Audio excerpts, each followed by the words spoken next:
नमस्कार। आप लोगों का स्वागत है हमारे YouTube चैनल शिक्षा सबको में। हम लोग NIOS की माध्यमिक कक्षा यानी हाई स्कूल का गृह विज्ञान विषय पढ़ रहे हैं। इस विषय के अंतर्गत हम लोग पाठ 2 पर हैं और पाठ 2 के हम 2 भाग पिछले वीडियोस में देख चुके हैं।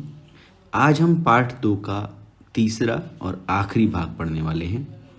इस पाठ का शीर्षक है भोजन और उसके पोषक तत्व। तो बात करें पिछले वीडियो में हमने क्या देखा था। पिछले वीडियो में हमने जाना था खनिज, जो बचे हुए थे खनिज, जिसमें कि कैल्शियम, लौह और आयोडीन। ठीक है ना, कैल्शियम, आयरन और आयोडीन, इन तीनों के बारे में हमने पढ़ा था। इनके कार्य क्या हैं, शरीर में क्यों आवश्यक हैं और इनके स्रोत क्या हैं, ये कहाँ से हमको मिल सकते हैं। अगर हमको अपने खाने में कैल्शियम लेना है तो हमको दूध या दूध से बने प्रोडक्ट लेने चाहिए। ये सब चीज़ें हमने पढ़ी थी। इसके साथ साथ हमने विटामिन के बारे में जाना था। हमने पढ़ा था कि विटामिन किन किन प्रकारों के होते हैं। कुछ विटामिन ऐसे होते हैं जो जल में घुल जाते हैं, कुछ होते हैं जो वसा में घुलनशील होते हैं, ठीक है ना, जो फैट्स में घुलते हैं। फिर हमने बात की थी रेशेदार भोजन की। रेशेदार भोजन में हमने जाना था कि क्यों हमको रेशेदार भोजन लेना चाहिए और किस प्रकार से हम विभिन्न बीमारियों से बच सकते हैं अगर हम रेशेदार भोजन लेते हैं तो। ठीक है, तो ये सब तो बात हो गई कि पिछले वीडियो में हमने क्या देखा था। आज का वीडियो शुरू करें उससे पहले ये हमारा व्हाट्सएप नंबर है। आप लोग अपना कोई सवाल होता है, कहीं भी किसी पार्ट से रिलेटेड होता है, कुछ पूछना है आपको, तो इस नंबर पर आप हमें मैसेज के थ्रू पूछ सकते हैं। साथ साथ ये हमारा इंस्टाग्राम आईडी है, इस पर भी आप हमें मैसेज के थ्रू जुड़ सकते हैं। ठीक है, आप लोगों से एक अनुरोध रहेगा कि आप लोग अपने जानने वाले ऐसे लोग जो किसी भी हिंदी माध्यम के बोर्ड से पढ़ रहे हों, उनके साथ हमारे वीडियोस को और हमारे चैनल को ज़रूर शेयर कीजिएगा। ठीक है, और अगर आपको वीडियोस पसंद आते हैं तो लाइक कर सकते हैं। लाइक करने से कुछ फ़र्क नहीं पड़ता है, ठीक है ना। अगर पसंद आ रहा है तो लाइक करिए। ठीक है, बढ़ते हैं आगे। सबसे पहले बात करते हैं आज का जो टॉपिक है। पहला टॉपिक है पानी। तो पानी हालांकि कोई एक पोषक तत्व तो नहीं है अपने आप में, ठीक है ना, लेकिन फिर भी इसका हमारे शरीर में बहुत ज़्यादा महत्व है। वो क्यों महत्व है? क्योंकि हमारे शरीर का लगभग 70% हिस्सा, ठीक है ना, वो पानी से बना हुआ है। ठीक है ना, उसमें पानी एक तत्व के रूप में मौजूद रहता है। ठीक है ना, तो पानी पोषक तत्व नहीं है, इसके बावजूद भी ये हमारे शरीर के लिए अत्यंत महत्वपूर्ण है। क्यों महत्वपूर्ण है? ये सभी शारीरिक द्रव्यों का एक घटक है। तो शरीर के जो द्रव्य होते हैं वो सारे के सारे कहीं ना कहीं पानी के साथ मिलकर ही बने होते हैं। ठीक है, फिर भोजन को पचाने में पानी बहुत सहायता करता है। ठीक है ना, भोजन को पचाने में सहायक है। और हमारे शरीर के जो गंदगियां हैं, ठीक है ना, जो अपशिष्ट पदार्थ हैं, अपशिष्ट उत्पाद हैं, उनको मूत्र के रूप में ये पानी बाहर निकाल देता है। ठीक है ना, हमारे शरीर में जमा नहीं होने देता है। किनको? गंदगी को, अपशिष्ट पदार्थों को, अपशिष्ट उत्पादों को। ठीक है, तो ये हो गया पानी। अब बात करते हैं, अगला जो टॉपिक है वो है पोषक तत्वों की कमी से होने वाले रोग। तो हमने पिछले वीडियोस में पढ़ा था कि पोषक तत्व कौन कौन से होते हैं। अब अगर वो पोषक तत्व हमारे शरीर में सही ढंग से नहीं बन पा रहे हैं, सही ढंग से नहीं हमारे शरीर को मिल पा रहे हैं, हमारे शरीर में उन पोषक तत्वों की कमी हो जा रही है, तो उसकी वजह से हमें कई सारे रोग हो सकते हैं। ठीक है ना, जैसे आपके बताया था ना कि अभी अगर आप अपना किताब देखोगे तो किताब में उन्होंने एक गीतिका का उदाहरण दिया है। ठीक है ना, तो गीतिका को क्या प्रॉब्लम है?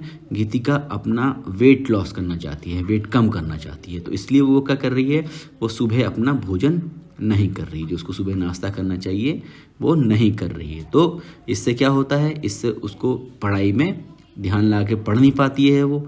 फिर एक दिन क्या हुआ, वो सुबह की जो असेंबली होती है, जहाँ आप लोग प्रेयर करते हैं, जहाँ प्रार्थना गाते हैं, वहाँ पर वो बेहोश होकर गिर गई।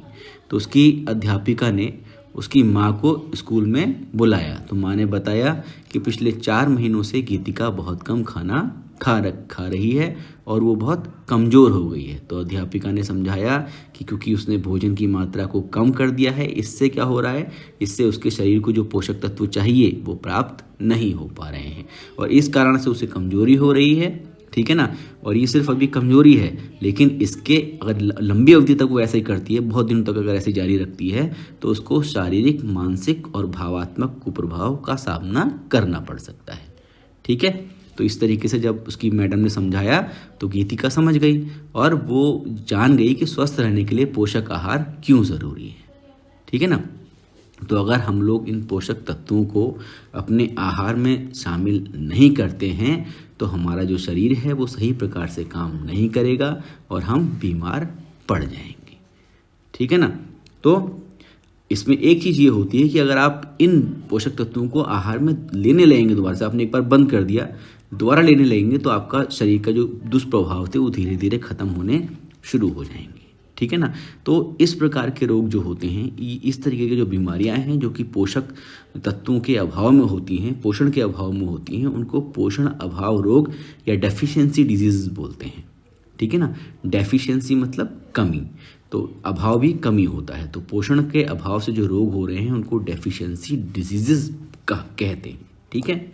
तो ये अधिकतर बच्चों और बुजुर्गों में होते हैं। ठीक है ना। अधिकतर बच्चों और बुजुर्गों में पोषण अभाव रोगों की संभावना अधिक होती है।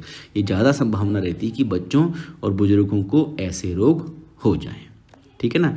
तो आइए हम लोग कुछ जो पोषक तत्वों की कमी से होने वाले रोग हैं उनके बारे में बात करेंगे। कौन कौन से रोगों के बारे में बात करेंगे उसके बारे में जान लेते हैं। पहले हम बात करेंगे प्रोटीन ऊर्जा कुपोषण की, जिसको प्रोटीन एनर्जी माल न्यूट्रिशन बोलते हैं। फिर हम बात करेंगे विटामिन ए की कमी के बारे में।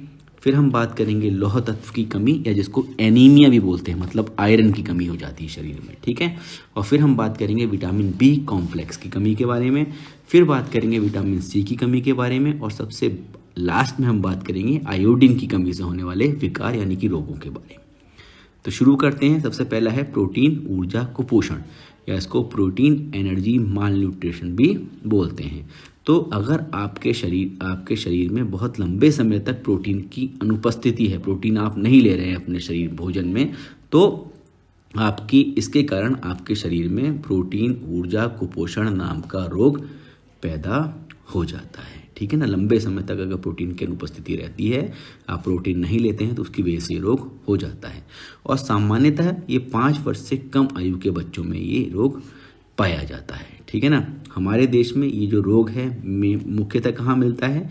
ऐसे बच्चे जिनको प्रोटीन नहीं मिल रहा, अधिकतर बच्चे जो गरीब बच्चे होते हैं या सुविधा विहीन होते हैं, जिनके पास सुविधा नहीं है, ऐसे समुदाय के बच्चों में यह व्यापक रूप से पाया जाता है। ठीक है ना।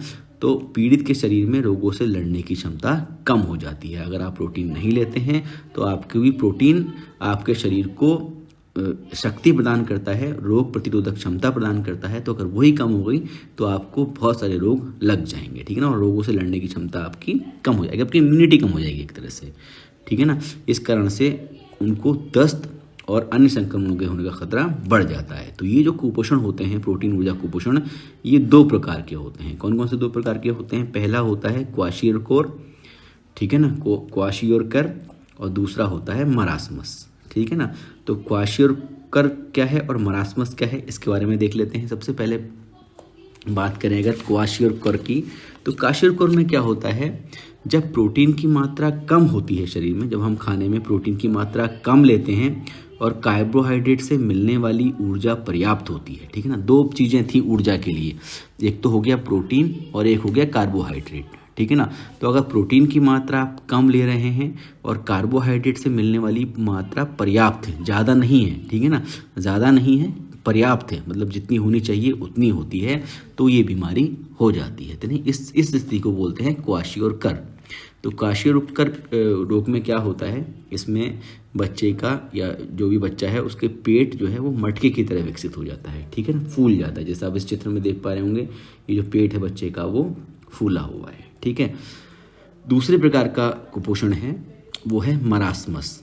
तो मरासमस में क्या होता है, जब प्रोटीन और कार्बोहाइड्रेट दोनों की कमी हो अगर, ठीक है ना, प्रोटीन की भी कमी है और कार्बोहाइड्रेट की भी कमी है, तो ये होता है, जब प्रोटीन और ऊर्जा दोनों की कमी होती है तो ये रोग होता है मरासमस। ठीक है ना। तो इन दोनों ही परिस्थितियों में बच्चे का विकास रुक जाता है। ठीक है ना। बच्चे का विकास रुक जाता है और वह अपनी पूर्ण क्षमता से विकसित नहीं हो पाता है। ठीक है ना। तो ये 2 कंडीशंस थी प्रोटीन ऊर्जा कुपोषण की। एक तीसरी कंडीशन भी होती है जहाँ की एक दूसरे तरीके का कुपोषण होता है। वो क्या कुपोषण होता है? उसमें होता है कि जब आप बहुत ज़्यादा कैलोरी का सेवन करने लगते हैं, अत्यधिक कैलोरी का सेवन।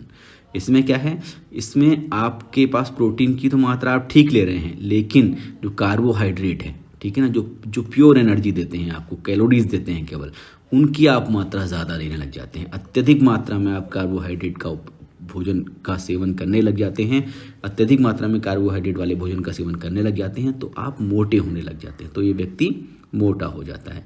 और ये समस्या अधिकतर किस में होती है? ये संपन्न परिवारों में होती है, जिनके पास चीज़ें खरीदने के लिए पैसे हैं, उनमें होती है। और अधिकतर होती है शहरी क्षेत्रों में। शहरी क्षेत्रों में क्यों होती है? क्योंकि शहरी क्षेत्रों में आप खाने पीने पे तो काफ़ी ध्यान देते हैं, लेकिन अधिकतर लोग ऐसे काम करते हैं जो कि निष्क्रिय कामों की श्रेणी में आते हैं, ठीक है, जिसमें कि आप कोई भारी सामान नहीं उठाते हैं, कहीं कोई बल वाला काम नहीं करते हैं, ठीक है, शारीरिक जिसमें ऊर्जा लगे ऐसा कोई काम आप नहीं करते हैं। अधिकतर लोग ऑफिस में काम करते हैं या दूसरे काम करते हैं जहाँ केवल बैठे रहना पड़ता है, ठीक है ना। तो ऐसा अगर आपका लाइफ स्टाइल है, इस टाइप का है, तो आप बहुत ज़्यादा इस प्रकार के कुपोषण का शिकार हो सकते हैं, जिसको कि मोटापा कहते हैं, ठीक है ना। तो मोटापे में क्या होता है, आप अत्यधिक कैलोरी का सेवन करते हैं, ठीक है ना, अपना ज़्यादा कैलोरी ले लेते हैं। वो कैलोरी कहाँ से मिलती है आपको? ज़्यादा कार्बोहाइड्रेट के सेवन से, ठीक है ना। इसलिए लोग मना करते हैं, डॉक्टर मना करते हैं कि बहुत ज़्यादा कार्बोहाइड्रेट वाला खाना नहीं खाना चाहिए, ठीक है ना। आपको केवल लिमिटेड मात्रा में ही कार्बोहाइड्रेट लेना चाहिए, जितना कि आपके शरीर की आवश्यकता है, ठीक है ना। तो इस प्रकार से हो गया प्रोटीन ऊर्जा कुपोषण, हमने पढ़ लिए है। अगला है विटामिन ए की कमी। तो विटामिन ए की कमी जो होती है वो बहुत ज़्यादा भारी पड़ती है आपकी आँखों पर, ठीक है। इसकी ही कमी से आपको रतौंधी भी हो जाती है, ठीक है ना, रात को दिखना बच्चों को बंद हो जाता है। तो ये जो इस परिस्थिति है ये अधिकतर मुख्य रूप से बच्चों में पाई जाती है, और साथ साथ गर्भवती महिलाओं में भी इसकी कमी हो जाती है। विटामिन ए जो होता है वो शरीर की बढ़ोतरी और विकास के लिए ज़रूरी होता है। अगर इसकी कमी हो जाती है तो शरीर का विकास रुक जाता है, ठीक है ना। और अगर ज़्यादा ही कमी हो जाए तो विटामिन ए की कमी से आँख की पुतली के जो सफ़ेद हिस्सा होता है, आँख की पुतली में एक सफ़ेद हिस्सा होता है, आप देखते होंगे, ठीक है ना, उस हिस्से में सूखापन आना शुरू हो जाता है, वो सूखने लगती है, ठीक है ना। और लंबे समय तक अगर इसकी कमी हो जाए तो आँख के इस हिस्से में सिकुड़न आनी शुरू हो जाती है, ठीक है ना। आँख के हिस्से में सिकुड़ जाती है आँख, ठीक है। और यहाँ तक कि आँख के जो कॉर्निया होता है, कॉर्निया कहते हैं बिल्कुल सेंटर पे एक ट्रांसपेरेंट सा, एक पारदर्शी सा, एक कहना चाहिए आपको पर्दा सा टाइप का होता है, एक झिल्ली टाइप की होती है, उसमें भी धुंधलापन आने लगता है। अगर उसमें धुंधलापन आने लगता है तो आपको दिखाई देना कम हो जाता है, आपको धुंधला दिखने लगता है। ऐसी स्थिति में आंखों में अंधापन भी आ सकता है, कॉर्निया बिल्कुल ख़राब भी हो सकता है, कॉर्निया डैमेज भी हो सकता है, ठीक है ना। तो इस और कम रोशनी में आपको देखने में भी परेशानी होने लगती है, ठीक है ना। और साथ साथ ये बात भी बहुत ज़रूरी है कि अगर आपको इस स्थिति में सुधार लाना है तो भोजन में अधिक मात्रा में विटामिन ए लेना प्रारंभ कर देना चाहिए। अगर ऐसा किसी बच्चे के साथ है तो उसको बहुत ज़्यादा मात्रा में विटामिन ए देना शुरू करना चाहिए। और ये इतनी गंभीर बीमारी है कि भारत में हर वर्ष 40,000 बच्चे विटामिन ए की कमी से नेत्रहीन हो जाते हैं, ठीक है। तो ये इतनी बड़ी एक कमी है। अच्छा, ये विटामिन ए की बात हो गई। आगे बढ़ें तो एनीमिया की बात करें। एनीमिया होता है आयरन डिफिशियंसी से, जब लौह तत्व की कमी हो जाती है, आयरन की डिफिशियंसी हो जाती है, ठीक है ना। तो ये जो समस्या है एनीमिया की, ये हमारे देश की दूसरी सबसे बड़ी पोषण संबंधी समस्या है, ठीक है ना, बहुत ज़्यादा लेवल पर है, और ये अधिकतर महिलाओं में होती है, ठीक है ना। ये रोग सभी आयु समूह की महिलाओं और बच्चों में पाया जाता है, ठीक है। तो इसके प्रमुख कारण क्या होते हैं, एनीमिया क्यों होता है? हम आहार में लौह तत्वों वाले खाद्य पदार्थों को शामिल नहीं करते हैं या इनका सेवन कम करते हैं, एक तो ये कारण हो गया। दूसरा कारण है कि बड़े बच्चों तथा जो एडल्ट्स होते हैं, वयस्क होते हैं, उनके पेट में कीड़ों का होना, ठीक है ना, पेट के कीड़े अगर उनके पेट में हैं तो उससे भी एनीमिया होता है। और तीसरा है जब डिलीवरी होती है, प्रसूति है, उस समय अथवा किसी दुर्घटना के कारण अधिक मात्रा में रक्त बह जाना। अगर आपके शरीर से खून कम हो गया है किसी दुर्घटना की वजह से या फिर प्रेगनेंसी की वजह से, डिलीवरी की वजह से, ठीक है, प्रसूति की वजह से, तो आपको एनीमिया हो सकता है, ठीक है ना। तो ये चीज़ें हो गई। इससे क्या होगा, आपका हीमोग्लोबिन कम हो जाएगा, ठीक है ना। और हीमोग्लोबिन कम हो जाएगा, हीमोग्लोबिन मैंने बताया था कि जो ब्लड के जो रेड ब्लड सेल्स होते हैं, ठीक है ना, उनमें हीमोग्लोबिन नाम का कंपाउंड पाया जाता है। उसका काम क्या होता है, उसका काम होता है कि जो फेफड़े ऑक्सीजन लेते हैं उस ऑक्सीजन को ये जो हीमोग्लोबिन है वो अपने साथ उठाता है और सारे अंगों तक पहुंचाता है। तो अगर हीमोग्लोबिन कम हो जाएगा तो जो शरीर को जो है उसको चलने के लिए जो ऑक्सीजन मिलनी चाहिए उसके विभिन्न विभिन्न हिस्सों को, वो उसकी मात्रा है वो घट जाएगी और इस तरीके से आप आलस और थकान महसूस करते हैं। इसलिए आप अपनी पूरी जितनी कैपेसिटी है उसके हिसाब से काम भी नहीं कर पाते हैं। अगली बात आती है वो है विटामिन बी कॉम्प्लेक्स की कमी। तो भोजन में अगर विटामिन बी की मात्रा कम लेते हैं तो उससे इस रोग के लक्षण दिखने लगते हैं। इसके आम लक्षण क्या क्या हैं, मुंह का पकना, ठीक है, जीभ के छाले, जीभ का लाल होना और मुंह के किनारे कटना। तो कुल मिला के जो मुंह से संबंधित जो रोग हैं वो विटामिन बी की कमी से होते हैं। इसलिए विटामिन बोलता है कि आप विटामिन बी, डॉक्टर बोलता है कि विटामिन बी कॉम्प्लेक्स का आप सेवन करना शुरू कर दीजिए। इसका एक और लक्षण है वो है पेचिस, दस्त और पेचिस, ठीक है ना, लूज मोशंस, ये भी है।